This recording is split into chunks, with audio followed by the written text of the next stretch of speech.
Channel యొక్క అప్డేట్స్ని పొందాలనుకుంటే subscribe button పైన క్లిక్ చేయండి, పక్కనున్న బెల్ ఐకాన్ పైన క్లిక్ చేయండి. హాయ్ ఫ్రెండ్స్, వెల్కమ్ టు మన విద్య. సో ఫారెస్ట్ బీటా ఫిజిక్స్కి సంబంధించి పేపర్ 2లో మ్యాథమెటిక్స్ ఉంటుందండి. మ్యాథమెటిక్స్లో మొత్తం 100 క్వశ్చన్స్ ఉంటాయి, 90 నిమిషాల్లో చేయాలి. ఇది మోడల్ పేపర్ 2 అండి. మోడల్ పేపర్ 1 కంప్లీట్ చేసాము. మోడల్ పేపర్ 2లో పార్ట్ 3 అండి. టోటల్ 100 క్వశ్చన్స్లో ఈ పార్ట్ 3 వీడియోలో 75th క్వశ్చన్ నుంచి 100 క్వశ్చన్స్ దాకా ఎక్స్ప్లెయిన్ చేయడం జరిగింది. డిఫరెంట్ మెథడ్స్ పైన డిస్కషన్ ఉంటుంది. సో పార్ట్ 1, పార్ట్ 2 వీడియోస్, అదేవిధంగా మోడల్ పేపర్ 1కి సంబంధించిన అన్ని వీడియోస్, ఇంకా మిగతా సబ్జెక్టులకు సంబంధించిన వీడియోస్ కావాలనుకుంటే కింద డిస్క్రిప్షన్ బాక్స్లో లింక్స్ ఉన్నాయండి. ఆ లింక్స్ మీరు క్లిక్ చేస్తే ఆ వీడియోస్ మీరు చూడగలుగుతారు. సో ఈ వీడియోలో 75th క్వశ్చన్ నుంచి ఎక్స్ప్లెనేషన్ ఉంటుంది. ఏ విధంగా క్వశ్చన్స్ అడుగుతున్నారు, వాటికి షార్ట్కట్ మెథడ్స్ ఏంటి అనేది డిస్కస్ చేద్దాం. So starts with 75th question. 75th question. ఈ క్రింది పటంలో ఏబి వ్యాసం మరియు ఓ వృత్త కేంద్రం, పి వృత్తంపై ఏదైనా ఒక బిందువు ఏపీ ఈక్వల్ టు 12 మరియు ఓఏ ఈక్వల్ టు 10 అయితే బీపీ పొడవు ఎంత?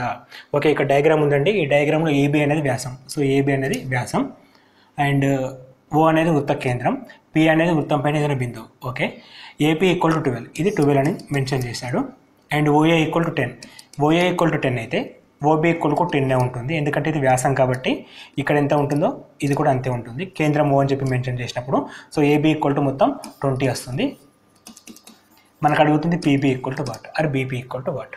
సో ఇప్పుడు మనకి ఈ వృత్తంలో ఒక సర్కిల్ అండి, ఈ వృత్తంలో ఒక ట్రయాంగిల్ తీసుకుంటే అది లంబకోణ త్రిభుజం ఏర్పడుతుంది. ఎందుకంటే వృత్తం వ్యాసం గుండా పోయే త్రిభుజం ఏమవుతుందంటే లంబకోణ త్రిభుజం అవుతుంది. సో లంబకోణ త్రిభుజం అంటే ఇక్కడ మనకి పి దగ్గర 90 degrees ఉంటుంది. సో ఇక్కడ మనకి కోణంతో పని లేదు, భుజాల గురించి అడుగుతున్నాడు కాబట్టి ఇది లంబకోణ త్రిభుజం అయినప్పుడు పైథాగరస్ సిద్ధాంతం నుంచి కర్ణము స్క్వేర్ ఈక్వల్ టు భుజము స్క్వేర్ ప్లస్ భుజము స్క్వేర్ రాసుకోవచ్చు. సో ఇక్కడ కర్ణము అంటే ఏబి అండి.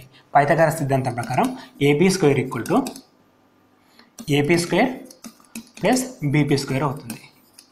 సో ఇక్కడ మనకి ఏబీ అంటే 20 ఇచ్చాడు, 20 స్క్వేర్ ఈక్వల్ టు ఏపీ అంటే 12 square. So we have to calculate BP square. BP square, so 20 square అంటే 400, 12 స్క్వేర్ అంటే 144, ఇటు వస్తే -144 equal to BP square. 400 - 144 256 equal to BP square, which is implies BP equal to 16. √256 equal to 16. యాక్చువల్గా √256 అంటే plus are minus తీసుకోవచ్చు.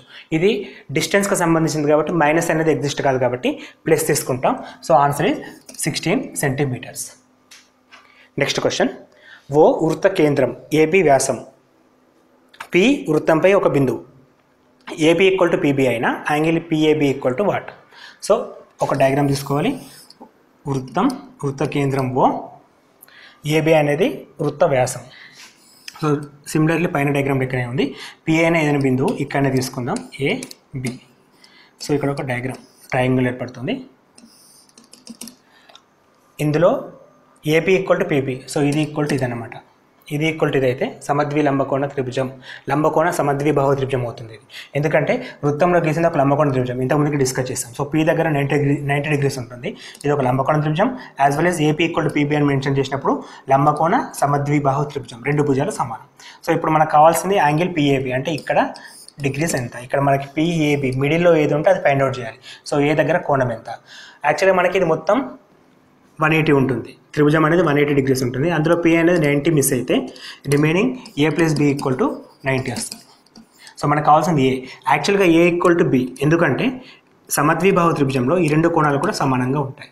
So A equal to B రాసుకోవచ్చు కాబట్టి A plus A equal to 90, 2a equal to 90, A equal to 45 degrees, A equal to 45 degrees and B equal to కూడా 45 degrees అండి. B అడగలేదు, only ఏ అడిగాడు కాబట్టి 45 degrees సరిపోతుంది. Next question. ఎన్ భుజాలు గల సౌష్ఠవ బాహుభుజికి గీయగలిగే సౌష్ఠవ అక్షాలు ఎంత? ఎన్ భుజాలు గల క్రమ బహుభుజికి, ఇక్కడ క్రమ బహుభుజి అనేది ఇంపార్టెంట్. క్రమ బహుభుజికి గీయగలిగే సౌష్ఠవ అక్షాల సంఖ్య. సో క్రమ బహుభుజిలో ఎన్ని భుజాలు ఉంటే అన్ని సౌష్ఠవ అక్షరాలు మనం గీయచ్చు. సో క్రమ బహుభుజి అనేది కీ పాయింట్. ఇక్కడ క్రమ అన్నప్పుడు ఎన్ని భుజాలు ఉంటాయో అన్ని సౌష్ఠవ అక్షరాలు మనం గీయచ్చు. సో ఎన్ని కాబట్టి మనం ఎన్ని నంబర్ ఆఫ్ సౌష్ఠవ అక్షరాలు మనం గీయచ్చు. Next question. క్రమ దశభుజికి గీయగలిగే సౌష్ఠవాక్షాలు. ఇక్కడ అగైన్ ఇక్కడ క్రమ అనేది కీ పాయింట్ అండి. సో క్రమాన్ని మెన్షన్ చేసినప్పుడు దశ అంటే 10 అండి, 10 భుజాలు ఉన్నాయంట, సౌష్ఠవాక్షాలు ఎన్ని. సో ఇక్కడ n = 10. ఇంతకుముందు డిస్కస్ చేసినట్టు ఎన్ని ఉంటే అన్ని గీయచ్చు. సో మనం 10 సౌష్ఠవాక్షాలని గీయచ్చు. So answer is 10. Option number 2. Answer is 10. Next question. 10 మీటర్ల లోతు 7 మీటర్ల వ్యాసం గల ఒక గొయ్యిని త్రవ్వగా వచ్చిన మట్టితో 5 మీటర్లు 11 మీటర్ల కొలతలు గల ఒక ప్లాట్ఫామ్ను ఏర్పరిస్తే ప్లాట్ఫామ్ ఎత్తు ఎంత? సో ఇక్కడ మనం ఇది నేల అనుకుంటే ఒక గొయ్యిని తవ్వినప్పుడు అది ఈ షేప్లో వస్తుందండి. సో చూడడానికి ఇది ఒక స్తూపం వలె ఉంటుంది. సో స్తూపం వలె ఉన్నప్పుడు మనకి ఇచ్చింది 10 మీటర్ల లోతు. సో హైట్ అంటే h = 10 మీటర్లు అండ్ వ్యాసం ఇచ్చాడు 7 అని. సో వ్యాసార్థం ఎంత అవుతుంది? 3.5 అవుతుంది. సో ఇక్కడ మనం ఎప్పుడైనా సరే ఘనపరిమాణం తీసుకోవాలి, ఎందుకంటే మట్టికి సంబంధించింది అంటే ఒక క్వాంటిటీకి సంబంధించినప్పుడు ఘనపరిమాణం తీసుకుంటాం. స్తూపం ఘనపరిమాణం πr²h. πr²h అనే ఫార్ములా ద్వారా మనకు స్తూపం ఘనపరిమాణం వస్తుంది. సో నెక్స్ట్ ఈ మట్టిని తీసుకెళ్ళి ప్లాట్ఫామ్ తయారు చేస్తాడు. సో ప్లాట్ఫామ్ అనగానే మనకు దీర్ఘఘనం షేప్ వస్తుందండి, సో ప్లాట్ఫామ్ అనేది దీర్ఘఘన ఆకారంలో ఉంటుంది. ఇట్లా ప్లాట్ఫామ్ అంటే ఈ విధంగా ఉంటుంది కాబట్టి దీర్ఘఘనం. ఈ మట్టితో ఏర్పడింది కాబట్టి దీని ఘనపరిమాణానికి సమానం. ఇక్కడ LBH అండి, దీర్ఘఘన ఘనపరిమాణం LBH. సో LBH ఇక్కడ h సేమ్ ఉంది కాబట్టి ఇక్కడ h1 తీసుకుందాం, ఇక్కడ h2 తీసుకుందాం, ఎందుకంటే 2 hలు సేమ్ ఉన్నాయి కాబట్టి. ఇప్పుడు మనకు అడుగుతుంది అంటే ప్లాట్ఫామ్ యొక్క ఎత్తు, పొడవు వెడల్పు ఎత్తు, అందుకే దీర్ఘఘనం తీసుకుంటున్నాం మనం. సో ఎత్తు మనం ఫైండ్ అవుట్ చేయాలి. అంటే h2 = వాట్? సో ఇక్కడ నుండి h2 = πr²/L × b. So value substitute చేసి సింప్లికేషన్ చేస్తే సరిపోతుంది. πr² h1/L × b. సో π అంటే 22/7, r² ఇక్కడ వ్యాసం 7, సో వ్యాసార్థం 3.5 × 3.5. h1 లోతు 10 సెంటీమీటర్లు 10 మీటర్లు is divided by L × b. L ఎంత ఇచ్చాడు? 5 × 11. సో దీన్ని 7, ఇక్కడ పాయింట్ ఉంది కదండి, ఈ పాయింట్ తీసేస్తే కింద 10 వస్తుంది, ఇక్కడ కూడా పాయింట్ తీసేస్తే కింద 10 వస్తుంది. So 10 get cancel, 7 1 7 5 5 get cancel, remaining 5 2 5 7 2 × 11 22 22 get cancel, remaining only 7. Answer is 7 meters. 7 meters అంటే ఆప్షన్ నెంబర్ 2 అండి. సో ఇక్కడ మనకి 2 ఫార్ములాస్ ఉపయోగపడుతున్నాయి, స్తూపం ఘనపరిమాణం అదేవిధంగా దీర్ఘఘనం యొక్క ఘనపరిమాణం. ఈ క్వశ్చన్ చూడడానికి పెద్దగా ఉంటాయి, ఎస్ వెల్ మనకి చేసేటప్పుడు ఫార్ములాస్ మీద గ్రిప్ ఉండాలి అండ్ కాన్సెప్ట్ మీద ఐడియా ఉండాలండి. కాన్సెప్ట్ రావాలి, ఫార్ములాస్ తెలిస్తే సింపుల్గా ఫార్ములా సబ్స్టిట్యూట్ చేసి చేయడమే ఉంటుంది. Next question. ఒక స్తూపం యొక్క వక్రతల వైశాల్యం 264 మీటర్ స్క్వేర్ మరియు దాని ఘనపరిమాణం 924 మీటర్ క్యూబ్ అయిన స్తూపం యొక్క ఎత్తు ఎంత? సో ఇలా క్వశ్చన్ ఇవ్వగానే కన్ఫ్యూజ్ కాకుండా వక్రతల వైశాల్యం దేనిది? స్తూపంది. స్తూపం యొక్క వక్రతల వైశాల్యం 2πr/h. సో ఫార్ములాస్ బాగా చదువుకోవాలండి. 2πr/h అది వక్రతల వైశాల్యం. స్తూపం ఘనపరిమాణం ఇంతకుముందుకే చేసాం, πr²h. ఇప్పుడు మనకు అడుగుతుంది h వాల్యూ అండి, h వాల్యూ అడుగుతున్నాడు. So h value find out చేయాలంటే డైరెక్ట్గా చేయలేం కాబట్టి ఫస్ట్ దీన్ని డివిజన్ తీసుకుందామండి. అంటే 2πr/h πr²h ఇచ్చిన వాల్యూస్ ఉన్నాయి కదా, 264/924 పై గెట్ క్యాన్సల్, ఆర్కి r² గెట్ క్యాన్సల్, హెచ్కి h క్యాన్సల్. సో ఇక్కడ మనకి r = క్రాస్ మల్టిప్లికేషన్ చేస్తే 264 ఇంటూ క్రాస్ మల్టిప్లికేషన్ చేస్తే 924 ఈజ్ డివైడెడ్ బై 264 ఇంటూ 2 వస్తుంది. సో దీని నుండి 2 1 2 3 2 7 సో ఆర్ ఈక్వల్ టు మనకి 7 వచ్చింది. యాక్చువల్గా మనకి ఆర్ వాల్యూ ఫైండ్ అవుట్ చేయమని, స్తూపం యొక్క ఎత్తు కనుక్కోమని చెప్పన్నాడు. సో ఎత్తు కనుక్కోవాలంటే 2 ఫార్ములాస్ ఉన్నాయి. ఇప్పుడు మనం ఇది వాడచ్చు, ఇది వాడచ్చు, ఏది వాడినా మనకి ఎత్తు అనేది ఐడెంటిఫై అవుతుంది. సో సింప్లిసిటీ కోసం 2πr/h వాడదాం. 2πr/h ఈక్వల్ టు మనకి ఇచ్చిన వాల్యూ వక్రతల వైశాల్యం 264. ఇక్కడ 2 అంటే కాన్స్టెంట్, π అంటే 22/7, r అంటే 7 ఇంటూ h వాల్యూ మనం ఫైండ్ అవుట్ చేయాలి. 264 7 7 గెట్ క్యాన్సల్, 2 1 1 3 2 11 2 జా 11 1 జా 11 2 జా 2 1 జా 2 6 జా. So h equal to 6 meters వస్తుంది మనకి. h ఈక్వల్ టు 6 మీటర్స్ వస్తుంది. ఇక్కడ కూడా మళ్ళీ మనకి రెండే ఫార్ములాస్ అవసరం వస్తుంది. ప్రతిసారి కూడా వైశాల్యం ఘనపరిమాణానికి సంబంధించిన ఫార్ములాస్ కనుక మనం పర్ఫెక్ట్గా ఉండుంటే ఏ క్వశ్చన్ అయినా సరే ఈజీగా సాల్వ్ చేయొచ్చు. సో మనం వాటిపైన ఫోకస్ చేసి ఒక పేపర్ పైన అన్ని ఫార్ములాస్ రాసుకొని గుర్తుండే వరకు బయట చేయడం కరెక్ట్ అండి. Next question. 44 సెంటీమీటర్లు ఇంటూ 18 సెంటీమీటర్ల కొలత గల దీర్ఘ చతురస్రాకారపు అట్టను 2 అంచులకు కలిపి ఒక స్తూపాకారంగా తయారు చేస్తే స్తూపం యొక్క ఘనపరిమాణం ఎంత? సో స్తూపం ఘనపరిమాణం అనగానే ఫార్ములా రాసుకుందాం. ఇంతకుముందు చేసిన ఫార్ములానే πr²h. ఇది మనం ఫైండ్ అవుట్ చేయాలి. ఇది ఫైండ్ అవుట్ చేయాలంటే మనకి ఇచ్చింది దీర్ఘ చతురస్రాకారం ఈ విధంగా ఉంది. సో ఇక్కడ కొలతలు ఏమి ఇచ్చాడు? 44 సెంటీమీటర్లు 18 సెంటీమీటర్లు. సో దీన్ని ఫోల్డ్ చేస్తుండు. సో అంటే ఈ విధంగా పేపర్ని ఫోల్డ్ చేసినట్టు. ఒక పేపర్ని ఫోల్డ్ చేస్తే ఒక స్తూపం ఏర్పడుతుంది. ఏ విధంగా ఏర్పడుతుంది అంటే అది ఇప్పుడు ఇట్లా ఏర్పడుతుంది స్తూపం అనేది. సో దీన్ని ఫైండ్ అవుట్ చేయాలి. సో దాని నుండి ఇది ఫైండ్ అవుట్ చేయాలంటే ఫస్ట్ స్తూపం యొక్క భూవైశాల్యం కావాలండి మనకి. సో వైశాల్యం అంటే ఏంటిది? ఒక వృత్తం ఏర్పడుతుంది. ఇది ఒక వృత్తం. సో వృత్తానికి ఇది మనకి సర్కిల్ అంటే ఒక వృత్తం అండి. స్తూపానికి రౌండ్గా ఏముంటుంది? ఒక వృత్తం ఉంటుంది. అంటే 2πr వృత్త పరిధి చుట్టుకొలత అండి. 2πr నుండి 44 అని చెప్పి తీసుకోవచ్చు. ఎందుకంటే ఈ పొడవు సమానం. ఎందుకంటే దీన్ని ఇప్పుడు మనం ఇట్లా ఫోల్డ్ చేసినప్పుడు ఇది ఇట్లా రౌండ్ తిరుగుతుంది. సో ఇది వృత్త పరిధికి సమానం. 44 అనేది వృత్త పరిధికి సమానం. సో వృత్త పరిధికి సమానమైనప్పుడు 2πr = 44 తీసుకోవచ్చు. 2 = 22. So 22/7 = 22 get cancer. r = 7 వస్తుందండి. సో ఇక్కడ మనకు r అనేది వ్యాసార్థం. సో r వచ్చినప్పుడు మనకు కావాల్సిన πr²h ఫార్ములా ఉంది కదండి. ఇక్కడ నుంచి మనం సబ్స్టిట్యూట్ చేసుకుంటే ఘనపరిమాణం వచ్చేస్తుంది. πr² అంటే 22/7 × r², 7 × 7 × h. h అనేది మెన్షన్ చేశాడు 18 సెంటీమీటర్లు అని చెప్పేసి ఎత్తుకు సంబంధించి. ఇప్పుడు ఇదండి h. సో ఇది 18 తీసుకోవచ్చు. సో క్రాస్ మల్టిప్లికేషన్ చేస్తే 22 × 7 × 18, 22 × 7 × 8 క్యాలిక్యులేట్ చేస్తే 277 సెంటీమీటర్ స్క్వేర్. ఘనపరిమాణం క్యూబ్ అండి, centimeter cube. So 277 centimeter cube. 277 centimeter cube అనేది ఆప్షన్ నెంబర్ 1 అండి. సో ఇక్కడ చతురస్రాకారపు పేపర్ని ఫోల్డ్ చేస్తే ఒక స్తూపం ఏర్పడుతుంది. ఈ కాన్సెప్ట్ మనకు తెలియాలి. Next question. ఒక స్తూపం యొక్క భూవ్యాసార్థం మరియు ఎత్తులు నిష్పత్తి 2:3. ఒక స్తూపం యొక్క ఘనపరిమాణం 16-17 సెంటీమీటర్ క్యూబ్ అయినా స్తూపం యొక్క సంపూర్ణతల వైశాల్యం ఎంత? సో స్తూపం యొక్క సంపూర్ణతల వైశాల్యం ఫార్ములా అంటే ఇంతకుముందు చేసిన ఫార్ములా ఏంటండి? πr² 2πr × r + h. ఇది సంపూర్ణతల వైశాల్యం. ప్రక్కతల వైశాల్యానికి πr²h. సో ఇక్కడ నుంచి మనకి స్తూపం వ్యాసార్థము మరియు ఎత్తుల నిష్పత్తి ఇచ్చాడు. సో ఎత్తులు వ్యాసార్థం అంటే r అండి, h అంటే h. ఈ నిష్పత్తి 2:3 ఇచ్చాడు. So which means r = 2x and h = 3x.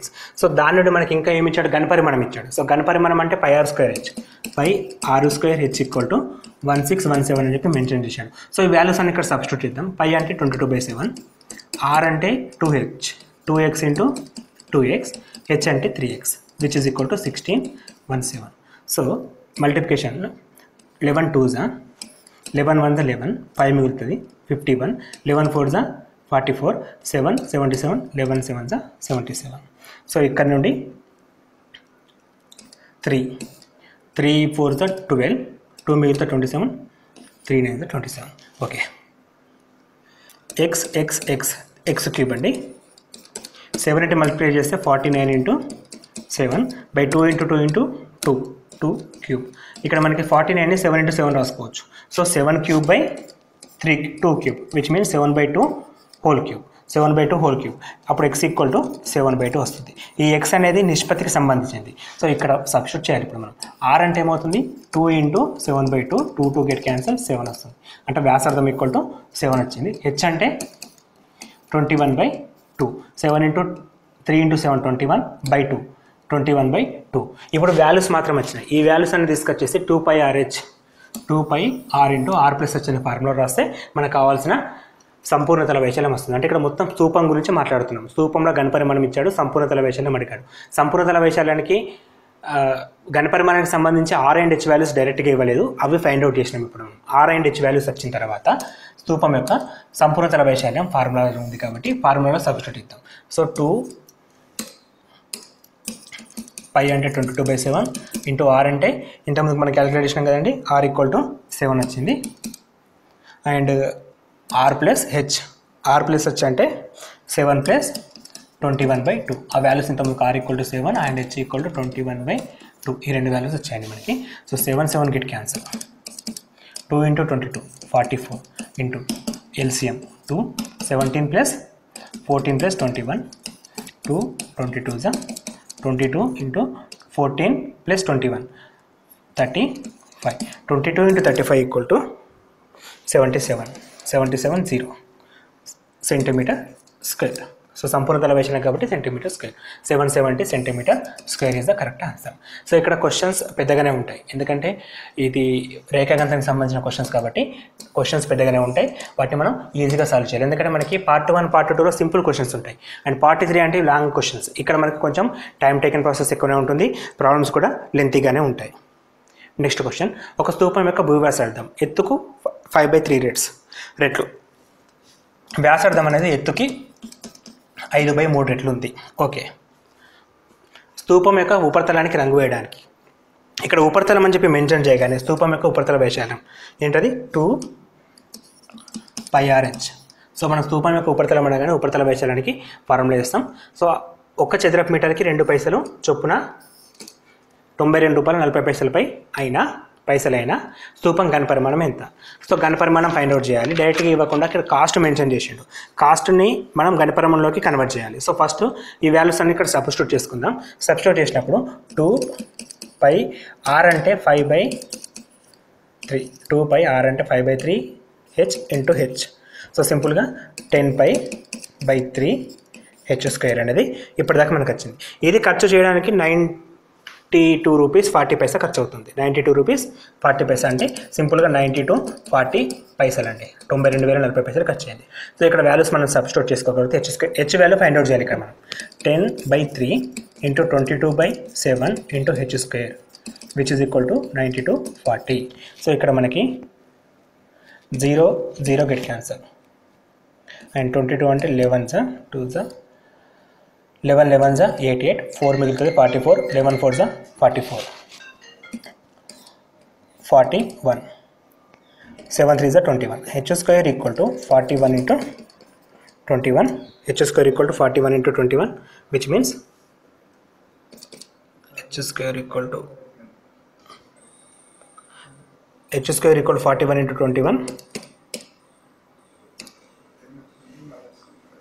Which means 21 into 21 అంటే h ఈక్వల్ టు 21 అండి, 441. దీన్ని సింప్లిఫికేషన్ చేస్తే 441 వస్తుంది మనకి. h ఈక్వల్ టు 21 వస్తుందండి. h వాల్యూ 21 వచ్చిన తర్వాత r వాల్యూ ఏమవుతుంది, h ఈక్వల్ 21 ఇక్కడ మనం సబ్స్టిట్యూట్ చేస్తే r equal to 5/3 into 21 7 equal to 35. r equal to 35 వచ్చింది. ఈ రెండు వాల్యూస్ని తీసుకొచ్చి మనకు అడిగిన ఘనపరిమాణం అంటే πr²h πr²h. π అంటే 22/7 r² r వాల్యూ ఎంత 35 ఇంటూ 35 అండ్ హెచ్ వాల్యూ వచ్చేసి 21 అండి. అన్ని వాల్యూస్ ఇక్కడ వస్తాయి 737. సో ఇక్కడ మనకి 850 నెంబర్స్ కొంచెం స్పీడ్గా క్యాలిక్యులేట్ చేయాలండి, నెంబర్స్ పెద్దగా ఉన్నాయి. సో ఈ విధంగా చేస్తే ఆన్సర్ కరెక్ట్గా వస్తుంది. సో మనకు కావాల్సిన ఇచ్చిన రెండు ఫార్ములాస్ని ఉపయోగించుకొని 80850 అంటే option number 1 is correct answer. So ఇది లెంతీ ప్రాబ్లం అండి. సో మీకు ఎగ్జామ్లో టైం ఉంటే ఇటువంటి ప్రాబ్లమ్స్ టచ్ చేయండి, లేదంటే 1-2 ప్రాబ్లమ్స్ పిచ్చిపెట్టిన ప్రాబ్లం లేదు. ఎందుకంటే మనం 100 కండక్ట్ చేయకుండా సరే అట్లీస్ట్ ఒక 98-95 చేసినా సరిపోతుంది. అందులో టఫెస్ట్ ప్రాబ్లమ్స్ మనం ఎక్స్ప్లెయిన్ చేస్తున్నామండి, ఎందుకంటే మెథడ్స్ అనేది ఇంపార్టెంట్. ఈ మెథడ్స్ మీకు తెలియడం కోసమనే ఉన్న వాటిలో మ్యాక్సిమం టఫ్ వాల్యూస్ తీసుకొని మీకు ఎక్స్ప్లెయిన్ చేయడం జరుగుతుంది. నెక్స్ట్ క్వశ్చన్, భూవ్యాసార్థం 80 సెంటీమీటర్లు ఎత్తు 20 సెంటీమీటర్లుగా గల స్తూపం యొక్క సంపూర్ణతల వైశాల్యం మరియు వక్రతల వైశాల్యం నిష్పత్తి. సో ఇక్కడ రెండు ఇచ్చారండి, స్తూపం సంపూర్ణతల వైశాల్యం వక్రతల వైశాల్యం. స్తూపం యొక్క సంపూర్ణతల వైశాల్యం ఫార్ములా 2πRh, వక్రతల వైశాల్యం formula 2πr into r plus సంపూర్ణతల వైశాల్యం. వక్రతల వైశాల్యం అంటే 2πRh అండి. సో వీటికి నిష్పత్తి అడుగుతున్నాడు. So 2πr r plus h into 2πRh. So 2πr cancel. R plus h is to h. R plus h వ్యాసార్థం ఎనభై 20 సెంటీమీటర్లు. సో ఇక్కడ 100 వస్తుంది. 80 + 20 ఇంటూ హెచ్ అంటే 20. సో ఇది క్యాన్సిల్ చేస్తే 5:1. 5:1. ఇది సింపుల్ క్వశ్చన్ అండి. జస్ట్ ఫార్ములాని సబ్స్టిట్యూట్ చేసుకుంటే ఈ ఒకటే స్టెప్లో ఆన్సర్ అయిపోతుంది. Next question. ఒక స్తూపం యొక్క ఎత్తు 15 సెంటీమీటర్లు మరియు దాని వక్రతల వైశాల్యం 660 చదరపు సెంటీమీటర్లు అయిన భూవ్యాసార్థం ఎంత? ఇక్కడ కూడా మళ్ళీ స్తూపం మీద క్వశ్చన్ ఉంది. ఈ పేపర్ మొత్తం కూడా మనం ఎక్కువ ఫోకస్ స్తూపం మీద చేస్తున్నాం. స్తూపం అండ్ దీర్ఘగణం టాపిక్స్ పైన ఎక్కువ ఫోకస్ చేయడం జరుగుతుంది. స్తూపం యొక్క ఎత్తు ఇచ్చాడు h = 15 సెంటీమీటర్స్ అండ్ వక్రతల వైశాల్యం, స్తూపం యొక్క వక్రతల వైశాల్యం అంటే 2πRh 660 ఇచ్చాడు. సో ఇక్కడ నుంచి మనకు R వాల్యూ వస్తుంది. h సబ్స్టిట్యూట్ చేస్తే అండ్ h సబ్స్టిట్యూట్ చేసేద్దాం. 2 × 22/7 × R × 15 = 660. 660 అంటే 22, 22 3 is 0, 15, 15 2 is 2, 1 is 2 cancel. R = 7 వచ్చింది మనకి. R = 7 వచ్చిన తర్వాత ఇంకేమైనా ఉందా ప్రాబ్లం? చదరపు సెంటీమీటర్ల భూవ్యాసార్థం R వాల్యూ అడుగుతుంది కాబట్టి డైరెక్ట్గా R అనేది ఆన్సర్ అయిపోయింది. ఒకటే స్టెప్లో ఆన్సర్ అయిపోతుంది. జస్ట్ మనకి ఇచ్చిన ఫార్ములా బేస్ చేసుకొని ఏం అడిగిండో అది సబ్స్టిట్యూట్ చేస్తే సరిపోతుంది. అన్ని ప్రాబ్లమ్స్ టఫ్గా ఉండవు. ఇంతకుముందు ప్రాబ్లమ్ టఫ్గా ఉంది. ఈ రెండు కూడా చాలా ఈజీ ఉన్నాయండి. ఫార్ములా బేస్ పైన ఉన్నాయి. Next question. ఒక స్తూపం యొక్క వక్రతల వైశాల్యం 176 సెంటీమీటర్ క్యూబ్ అండ్ భూ వైశాల్యం 38.5 సెంటీమీటర్ స్క్వేర్ అయిన స్తూపం ఘనపరిమాణం ఎంత? స్తూపం యొక్క వక్రతల వైశాల్యం అండ్ భూ వైశాల్యం. స్తూపానికి భూ వైశాల్యం అంటే ఏమొస్తుందని, ఇది స్తూపం అయితే భూమి అనేది ఒక వృత్తాన్ని ఏర్పరుస్తుంది. వృత్తం యొక్క వైశాల్యం ఇచ్చినట్టు ఇక్కడ πr² ఇచ్చిండు. πr² = 38.5. ఇక్కడ నుంచి క్లియర్గా మనకు R వాల్యూ వస్తుంది. 22/7 × R² = 38.5. సో ఇది తీసేస్తే కింద 0. 22 అంటే 11 2 33 5. So R² = 35 × 7/10. So 2 7 5 2 5 7. So R value ఎంత వస్తుంది మనకి? 72 × 2. ఇక్కడ 2 ఉంది కదండి, ఇంకోటి ఇక్కడ 2 వచ్చేస్తుంది. R² 2R కాబట్టి 2, which means R = 7/2. R² = 7 × 7/2 × 2. R = 7/2 centimetres. మనకు కావాల్సిన R వాల్యూ కాదండి. మనకు అడుగుతున్న వాల్యూ ఏంటి? ఘనపరిమాణం అడిగాడు. సో ఘనపరిమాణం అంటే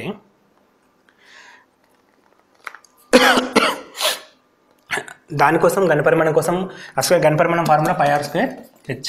R వచ్చేసింది కానీ h వాల్యూ రాలేదు కాబట్టి h వాల్యూ ఫైండ్ అవుట్ చేయాలి. దానికోసం మనకు వక్రతల వైశాల్యం ఇచ్చాడు. వక్రతల వైశాల్యం 2πRh. 2πRhలో మనకు R వాల్యూ తెలిసిపోయింది కాబట్టి 2 × 22/7 × R అంటే 7/2 × h = 176 ఇచ్చాడు. So 7 7 get cancel, 2 2 get cancel. 22 1 22 రాకపోతే 11 2 11 1 16. R = 8. సో h = 8 వచ్చేసింది. So h value find out చేసినాం, as well as R value find out చేసినాం. ఈ రెండు తీసుకొచ్చి πr² hలో రాసినప్పుడు మనకి స్తూపం యొక్క ఘనపరిమాణం వస్తుంది. సో πr² అంటే 22/7 × R², 7/2 × 7/2 × h అంటే 8. 7 7 గెట్ క్యాన్సల్, 2 1 11. 11 × 7 × 2/4 అంటే 11 × 28. 28 అంటే 8 0 + 1 3. 308. 308 సెంటీమీటర్ క్యూబ్. 308 centimetre cube. ఇక్కడ కూడా మళ్ళీ స్తూపానికి సంబంధించిన క్వశ్చన్సే ఫామ్ చేయడం జరుగుతుంది. సో ప్రిపరేషన్ అనేది ఏ లెవెల్లో ఉండాలో అర్థం చేసుకోండి. క్వశ్చన్స్ అప్పుడప్పుడు టఫ్గా ఇస్తాడు. సో ఎట్లా ఇచ్చిన పేపర్ కూడా మనకి అట్లీస్ట్ ఒక 80 మార్క్స్ అన్న స్కోర్ చేసి బయటపడాలి కాబట్టి స్టాండర్డ్ లెవెల్ కూడా పెంచుకునే ప్రిపేర్ కావాలి. ఎత్తు h, వ్యాసార్థం R గల ఒక క్రమ వృత్తాకార స్తూపం వక్రతల వైశాల్యం సంపూర్ణతల వైశాల్యంలో 3వ వంతు ఉంటాయి. సో ఇక్కడ h అనేది హైట్ అనేది h అండి, R అనేది వ్యాసార్థం. ఈ రెండు తెలుసు. క్రమ వృత్తాకార స్తూపం. సో వృత్తాకార స్తూపం ఇచ్చాడు, స్తూపం తీసుకోవాలి. వక్రతల వైశాల్యం సంపూర్ణతల వైశాల్యం. రెండు ఫార్ములాస్ రాసుకుందాం. వక్రతల వైశాల్యం అంటే 2πRh, సంపూర్ణతల వైశాల్యం అంటే 2πR × R + h. జస్ట్ ఇదే ఫార్ములాస్ పైన మనకి ఇప్పటిదాకా టాపిక్స్ అని వస్తున్నాయి. 3వ వంతు అని చెప్పి మెన్షన్ చేశాడు కాబట్టి = 1/3 × 2πRh. ఈ ఒకటి స్టెప్ వేసేసి మనకు కావాల్సిన వంతు ఉంటే కండిషన్స్ ఏంటని అడుగుతున్నాడు. సో ఇక్కడ క్యాన్సిల్ అయితే క్యాన్సిల్ చేసుకుందాం. రిమైనింగ్ ఆన్సర్ మనకు కావాల్సింది వచ్చేస్తుంది 2πR. Remaining 3 × h. 3 × h = R + h. h ఇటు తీసుకొస్తే 2h = R. H equal to 2h equal to R ఎక్కడన్నా ఉందా? ఇక్కడ 2h ఈక్వల్ టు ఆర్ లేదు. అక్కడ నుంచి మనకి హెచ్ ఈక్వల్ టు r/2 రాసుకోవచ్చు. So H equal to r/2. So ఒకటే ఫార్ములా మనకి ఇచ్చిన క్వశ్చన్స్లో ఫార్ములాస్ ఇంపార్టెంట్. స్తూపం గురించి వక్రతల వైశాల్యం, సంపూర్ణతల వైశాల్యం, పరిమాణం, ఈ 3 విషయాలు ఇంపార్టెంట్ పర్ఫెక్ట్గా ఉంటాయి. స్తూపానికి సంబంధించిన క్వశ్చన్స్ ఏవైనా సరే బై బేసిక్ మెథడ్స్ నుంచి మనం క్యాలిక్యులేట్ చేయొచ్చు. ఇప్పుడు మనం చూసిన 10-15 క్వశ్చన్స్లో కూడా మ్యాక్సిమం క్వశ్చన్స్ స్తూపం పైన అడుగుతున్నాడు. ఈ వీడియో మొత్తం స్తూపం గురించి ఫోకస్ చేయడం జరుగుతుంది. స్తూపం యొక్క భూవ్యాసార్థం ఎత్తులు 5:7 నిష్పత్తిలో ఉన్నాయి. మరియు స్తూపం యొక్క ఘనపరిమాణం 550 సెంటీమీటర్లు అయితే దాని వ్యాసార్థం ఎంత? ఓకే, సేమ్ ఇంతకుముందుకు చేసిన విధంగానే మనకి 5:7 ఇచ్చాడు. ఏంటది? ఎత్తు వ్యాసార్థం.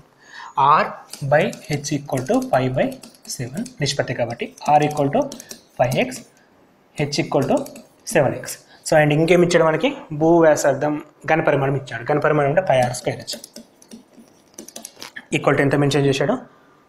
550. సో 5 అంటే 22/7 ఇంటూ r అంటే 5x ఇంటూ 5x, h అంటే 7x equal to 550. 7 1 7 get cancel. 22 అంటే 11 2 11 5 2 get cancel. 2 1 25 5 1 5 5 1 5.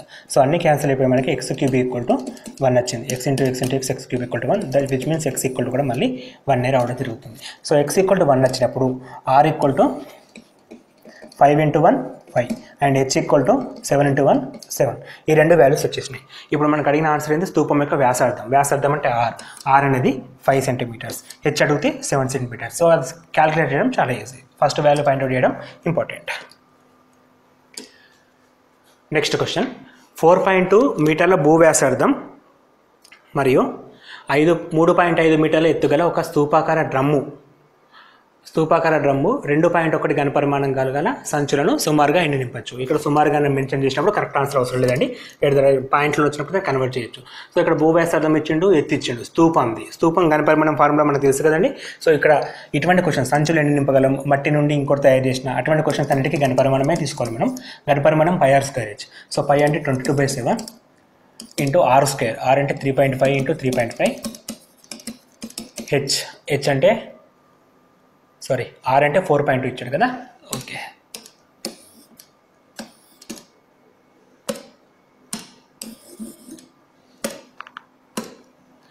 (4.2 into 4.2 into 3.5). So 4 1 0.5. 22 into 0.5 అంటే 11 ఇంటూ 42 ఇంటూ 42. 11 ఇంటూ 42 ఇంటూ 42 అలాగే ఉంచండి. క్యాన్సలేషన్ నెక్స్ట్ ఇంకో స్టెప్ ఉంది కాబట్టి అక్కడ క్యాన్సిల్ చేద్దాం. ఇంత వస్తుందండి మనకి. ఇది ఘనపరిమాణం, స్తూపం యొక్క ఘనపరిమాణం వచ్చింది 11 ఇంటూ 4.2 ఇంటూ 4.2. సో ఇక్కడ స్తూపాకార డ్రమ్ములు వైశాల్యం ఘనపరిమాణం కనుక్కున్నాం. సంచులుగా గల, సో ఇక్కడ ఈ సంచులు నింపాలి మనం, అంటే 2.1 ఘనపు సెంటీమీటర్లు ఉండే సంచులు. అటువంటి ఏ ఆకారమో చెప్పట్లేదు. సో ఇది మొత్తం ఘనపరిమాణం. ఇవి నింపాలి అంటే డివైడెడ్ బై 2.1 సరిపోతుంది. సో ఎందుకంటే ఎన్ని నింపాలి, నంబర్ అడిగినప్పుడు డివైడ్ చేస్తే చాలు. So 2.1 2 okay. 11 ఇంటూ 8.4. 8.4 అంటే 4 12 9 924. 924 అంటే 92.4 అండి. 92.4 అంటే సుమారుగా 92 సంచుల్ని మనం అందులో పెట్టచ్చు. సో ఈ విషయం ఫార్ములా బేస్ మీద ఇక్కడ కూడా సాల్వ్ చేసుకోవచ్చు. 92.4 అంటే 92 సంచులు మనం ఆ డ్రమ్ములో మనం ఇన్సర్ట్ చేయొచ్చు. నెక్స్ట్ క్వశ్చన్, ఇది మొత్తం రేఖాగణితానికి సంబంధించిన క్వశ్చన్స్ అయిపోయినాయండి. నెక్స్ట్ సాంఖ్యక శాస్త్రం అని చెప్పి మెన్షన్ చేశాడు. సాంఖ్యక శాస్త్రంలో మనకి ఎటువంటి క్వశ్చన్స్ అడుగుతున్నాడో చూద్దాం. దత్తాంశంలోని అన్ని విలువలపై ఆధారపడే కేంద్ర స్థాన కొలతలు. దత్తాంశం లోపల అన్ని విలువలపైన ఆధారపడేది అంకగణిత సగటు అండి. ఎందుకంటే సగటు ఈక్వల్ టు రాసుల మొత్తము బై రాసుల సంఖ్య. సో రాసుల మొత్తం అంటే ఫర్ ఎగ్జాంపుల్ మనకి నంబర్స్ కనుక 2, 4, 6, 8 అని ఇచ్చినప్పుడు దీన్ని సగటు కనుక్కోమంటే 2 + 4 + 6 + 8 అంటే రాసుల మొత్తం అన్నిటిని కన్సిడర్ చేస్తాం, బై 4 తీసుకుంటాం. రాసుల మొత్తము బై రాసుల సంఖ్య అంటే అన్ని రాసులను కన్సిడర్ చేస్తాం కాబట్టి సగటు అనే టాపిక్లో మనం రాసులన్నింటినీ కన్సిడర్ చేస్తాం. కానీ బాహుళకం విషయానికి వచ్చినప్పుడు ఎక్కువ ఏది రిపీట్ అయితే తీసుకుంటాం. మధ్యగతానికి వచ్చినప్పుడు నంబర్ అంటే సగానికి నంబర్ చేసేసి మిడిల్ టర్మ్ మీద దాన్ని కన్సిడర్ చేస్తాం. పౌనపుణ్యం అనేది మనకు అవసరం లేదు. సో ఇక్కడ అంకగణిత సగటు అనేది మాత్రమే అన్ని అంశాలపైన ఆధారపడుతుంది. నెక్స్ట్ క్వశ్చన్, అంకగణిత సగటు యొక్క లోపం. అంకగణిత సగటు యొక్క లోపం ఏంటంటే అన్ని దత్తాంశాల విలువలపైన ఆధారపడను. అఫ్కోర్స్ అది కరెక్ట్, దానివల్ల లోపం కాదు, అక్యురసీ పెరుగుతుంది. సో ఇది కరెక్టే కాబట్టి దాన్ని మనం లోపంగా కన్సిడర్ చేయలేం. ఒకే విలువను కలిగి ఉంటుంది. సో ఒకే విలువను కలిగి ఉండడం ద్వారా కూడా అక్యురసీ అనేది మెయింటైన్ అవుతుంది. అది కూడా లోపంగా మనం తీసుకోలేం. ఎందుకంటే 4 విలువ అంటే ఆన్సర్ చెప్పినప్పుడు ఒకటే ఆన్సర్ చెప్తే కరెక్ట్ వస్తుందండి. అది కావచ్చు ఇది కావచ్చు అని చెప్పడం కంటే ఒకే ఆన్సర్ చెప్పడం కరెక్ట్. సో అంకగణిత సగటు అనేది ఎప్పుడు ఒకటే విలువను కలిగి ఉంటుంది. అది లోపం కాదు, దాని అడ్వాంటేజ్. అన్నిటికంటే సులభం. అఫ్కోర్స్ మనం మధ్యగతం కానీ బాహుళకం కానీ వేరే విషయాలు చేసినప్పుడు ఇది ఇంకంటే కొంచెం టఫ్ లెవెల్ ఉంటుంది. అన్నిటికంటే సులభం అనేది కూడా లోపం కాదు. ఈ 3 కూడా వాటి యొక్క మెరిట్స్, లాభాలు, లోపాలు కావు. లోపం ఏమవుతుందంటే గణనలో ప్రతి విషయం పరిగణలోకి తీసుకున్నటకు వల్ల అత్యధిక మరియు అత్యల్ప విషయాలను కలిగి ఉన్న విలువలతో చాలా మార్పు ఉండను. అఫ్కోర్స్ ఇది ఆన్సర్ అండి. ఎందుకంటే ఇది ఒక లోపం. మనం ప్రతి విషయాన్ని ఆన్సర్లో కౌంట్ చేస్తున్నాం కాబట్టి అత్యధిక లోపం, అత్యధిక విలువ, అత్యంత పెద్ద విలువకు మధ్యలో డిఫరెన్స్ అనేది చాలా ఎక్కువ ఉంటుంది. సో అనేది ఇది ఒక ప్రాబ్లం అవుతుంది. ఎందుకంటే నెంబర్ ఆఫ్ టర్మ్స్ ఎక్కువ ఉన్నప్పుడు మనకు 50 అంశాలు ఇచ్చినప్పుడు 50 అంశాలను యాడ్ చేయాలి. సో అన్నింటినీ పరిగణలోకి తీసుకోవడమే ఒక లోపం. సో ఇది అనేది ఆన్సర్ వస్తుందండి. 93rd అనేది 4th క్వశ్చన్ ఆన్సర్. విచలన పద్ధతిలో అంకగణిత మధ్యమంకు సూత్రం. అంకగణిత మధ్యమానికి విచలన పద్ధతి అంటే స్టెప్ డీవియేషన్ మెథడ్ అంటే ఇంగ్లీష్లో మనం స్టెప్ డీవియేషన్ మెథడ్లో మనం ఏ అనే అంశాన్ని వాడతామండి. ఇది ఇంపార్టెంట్. మనకి ఫార్ములాస్ చూస్తే అంకగణిత సగటు 10వ తరగతి బుక్లో ఉంటాయండి. ఇవన్నీ కూడా 10th క్లాస్లో సిలబస్ మనకి అంకగణిత సగటుకు స్టెప్ డీవియేషన్ మెథడ్, క్రమ విచలన పద్ధతి అంటాం. ఈ క్రమ విచలన పద్ధతిలో మనకు ఏ అనేది వాడతాం. ఇక్కడ కీ పాయింట్ ఏ అండి. ఇది మధ్యగతానికి ఫార్ములా, ఇది అంకగణిత సగటుకు ఫార్ములా, ఇది కూడా అంకగణిత సగటు మనకి కంటిన్యూస్ డేటా అని చెప్పంటాం. So group data, ungroup data, ఇది అన్గ్రూప్ డేటా, ఇది గ్రూప్ డేటా. మనం అంకగణిత మధ్యమానికి ఈ ఫార్ములా వాడతామండి.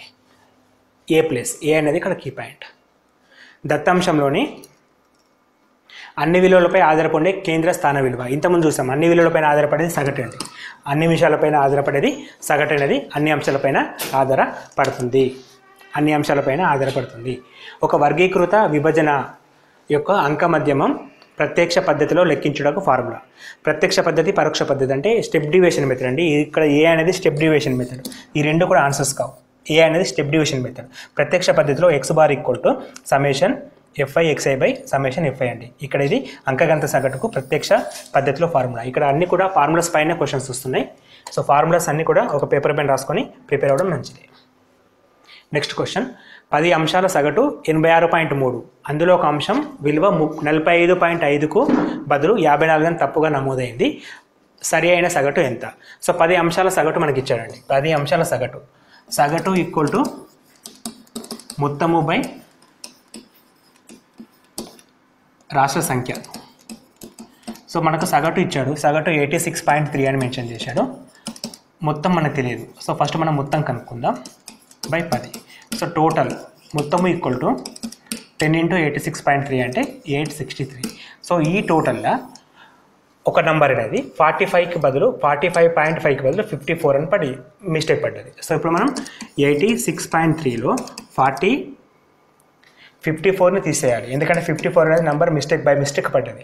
దేనికి బదులుగా 45.5 అంటే తప్పుగా పడ్డ అంశాన్ని తొలగిస్తూ కరెక్ట్ అంశాన్ని యాడ్ చేస్తున్నాం. ఇప్పుడు మళ్ళీ అంశాలు ఎంత మొత్తం 10 అండి. సో దీని ద్వారా మనకి సరైన సగటు అనేది రావడం జరుగుతుంది. సో తప్పుగా పడ్డ అంశం 54, దాన్ని తీసేస్తున్నాం. 45.5 అనేది కరెక్ట్ అంశం, అది కలపాలి కాబట్టి ఈ మొత్తం క్యాలిక్యులేట్ చేస్తే మనకి 854.5/10. So which is equal to 85.45, 85.45 రావడం జరుగుతుంది. 85.45 అంటే ఆప్షన్ నెంబర్ 1 కరెక్ట్. సంఖ్యల రూపంలో ఇచ్చిన సమాచారాన్ని బొమ్మల ద్వారా చూపితే, సంఖ్యల రూపంలో ఇచ్చిన సమాచారాన్ని బొమ్మల ద్వారా చూపితే ఆ ప్రక్రియను ఏమంటారు? సో మనం డయాగ్రామ్ ద్వారా చూపితే దాన్ని కమ్మీ చిత్రాలు అంటామండి. కమ్మీ చిత్రాలు. సో దాన్ని మనం కమ్మీ చిత్రాలు అని చెప్పేసి చెప్పడం జరుగుతుంది. నెక్స్ట్ క్వశ్చన్ ఇది గ్రాఫ్కి సంబంధించిన క్వశ్చన్ అండి. ఈ క్రింది పటంలో ఒక సంస్థ సంవత్సరాలలో అమ్మిన మోటార్ సైకిళ్ళ వివరాలను తెలుపబడినాయి. ఫస్ట్ క్వశ్చన్ అంటే 99th క్వశ్చన్, పై 2 పక్క సంవత్సరాలలో అమ్మకాల మధ్య తేడా ఎక్కువగా ఉంది ఎక్కడ? సో ఎక్కడ ఎక్కువ తేడా ఉందంటే ఇప్పుడు ఈ డిఫరెన్స్ క్యాలిక్యులేట్ చేసుకోవాలండి. ఈ డిఫరెన్స్ క్యాలిక్యులేట్ చేసుకోవాలి. మనం చూసినట్టయితే క్లియర్గా మొత్తం వాల్యూస్ కూడా మనకు వస్తుంది, లేదు ఎంత నెంబర్ అనేది సంబంధం లేకుండా ఇక్కడ చూడగానే అర్థమవుతుంది. సో 2011కి 12కి మధ్యలో 2010కి 11కి మధ్యలో డిఫరెన్స్ అనేది ఎక్కువ కనబడుతుంది. సో ఆన్సర్ ఇది 2010 to 11. సో అక్కడ నెంబర్ ఏంటనేది మనకు అవసరం లేదు, డిఫరెన్స్ అడిగాడు. డిఫరెన్స్ అనేది ఎక్కువ ఉండాలి, ఇక్కడ ఎక్కువ ఉంది, ఇక్కడ కంపేర్ చేసినప్పుడు ఇక్కడ వాల్యూ ఎక్కువగా ఉంది. నెక్స్ట్ క్వశ్చన్, ఏ సంవత్సరంలో అమ్మకాలు ఎక్కువగా ఉన్నాయి? సో గ్రాఫ్లో మనకి హైయెస్ట్ వాల్యూ ఏంది? ఈ వాల్యూ అంటే 2011లో అమ్మకాలు అనేవి ఎక్కువగా ఉండడం జరుగుతుంది. సో ఈ విధంగా 100 క్వశ్చన్స్ మనం సాల్వ్ చేయొచ్చు. బై ప్రాక్టీస్ తోటి ఎక్కువ క్వశ్చన్స్ అటెంప్ట్ చేయగలుగుతారు. And thanks for watching. ఈ వీడియో మీకు నచ్చినట్టయితే మీ ఫ్రెండ్స్కి షేర్ చేయండి. Don't forget to subscribe. Thank you.